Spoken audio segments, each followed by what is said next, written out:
Okay, so now that we've moved ourselves into position and we're in the same seam, same current flow as the rising fish, let's have a look at what the casting looks like. Now in my case, I'm a strong advocate for the index finger grip on the cork of your rod. And the reason for that is I can put my fingertips, I always say fingertips pointed right at the fish, and keep that finger right in line with the shoulder seam on my shirt. And that allows me basically just a short motion, short arc. I keep everything to do with my arm in front of me. I don't open that up at all. So in this case, my upper arm doesn't move. The only thing that moves, believe it or not, is my forearm. And if you look at the wrist collar on my shirt, you'll see that it has a track of about 6 inches or less. So let's put a rod in my hand and have a look at what that looks like. I've got my index finger pointed up the spine of the rod, and you'll notice the upper arm does not move. It'll just be basically, if you watch my wrist collar on my shirt, it'll go from about here to here to here to here, and the presentation will just be a little flick of the wrist. So let's have a look at that. And again, that's with 4 feet of fly line with about a 13 to 15 foot leader. And you'll notice it's fast, high rate of line speed, and if I want to place the fly anywhere I want to, I just simply bring my rod tip down.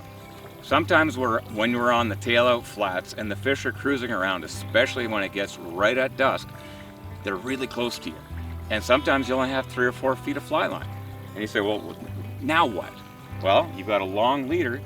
Now that's when I am a strong proponent, believe it or not, of mentally focusing on 12 o'clock and 8:30. And what that means is you're thinking 12 o'clock straight up, and you're gonna just kind of drive your line down to about 8:30. And this is what it looks like right here. You're thinking 12 o'clock and you're coming down to 8:30. Now, and you're probably thinking, well, aren't I driving my fly line and leader and tip it onto the water? The idea is that you've only got 3 or 4 feet of fly line, so when you go out, it's actually still in the air and it's extending, and there's a built-in dampening with your wrist and with your hand. If you look down at my hand, you'll see that dampening right there.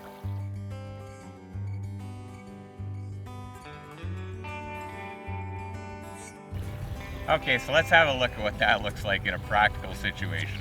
Let's just get the fly line in the water, and we've got that out, and we're stripping to match the current. In order to loosen that fly off the water, I just raise my rod tip, give a little flick, and then back out. Now, if I was actually fishing, I wouldn't do that many false casts. I would just raise, loosen, up, backcast, and on the water. And if I'm not talking and filming, I'm actually fishing, I'll just roll it, snap at 1 o'clock, and back out in the water. And that's as simple as that cast can be. Again, just flip, up 1 o'clock, pause on the water. Loosen, flip, pause on the water. It's that simple. Now, if we're gonna choke up and the fish are even closer, and you've only got 2 feet of fly line with a 14-foot leader, well, that's even easier, but you need line speed right there. Believe it or not, you have high line speed, little flip on the water. Okay, so let's talk about something else with casting that affects everybody as the light goes away every night. And that is you're trying to see. It's way bright right now, but as it gets dark, you start to lean. And what happens when you start to lean into your cast, you're trying to find it, and now look at this, open, out. And you start to creep and jab. And what happens when you creep and jab is your rod tip goes too far back, then you try to force it, and your force, well, your axis now is throwing your front cast at 10 o'clock instead of driving it down accurately to 8.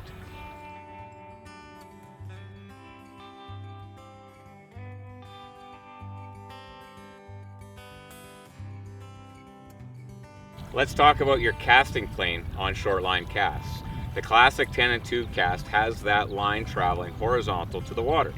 And that's great, except if you do that on a really short cast, what's gonna happen, 10-2, 10-2, 10-2, any kind of wind, and your fly and line are gonna arc about 10 feet to the right of where you're trying to cast. So that's why I like to have my casting plane on a slight downward trajectory. And what that looks like with line speed is just slightly down. And that gets me onto the water right there, perfectly straight, perfectly laid out.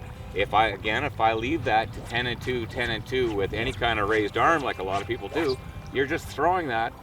And because there's no weight in your fly line carrying your energy, threw your leader into the fly, literally if there's any wind out there, you'll get owned and you'll be nowhere near where you're trying to cast. Okay, so it's time to have a hard talk. If your position and approach is 20% off, if your casting is 20% off, if your line control is 20% off, and your hook set is 20% off, you now have left yourself a compounded 40% probability or chance of catching a fish. And that's why I tell people you have to hone in, you have to really look at what you're doing. If something's amiss, you're going to miss. So it's best to have an honest look at what you're doing, hone each component that we talk about here in, and really make a concerted effort to correct everything to give yourself the best chance. Because if we start to look at mouth structure on fish and the hook gap and hook size on the flies that we're using, you're already starting at a 50% chance and probability of hooking the fish.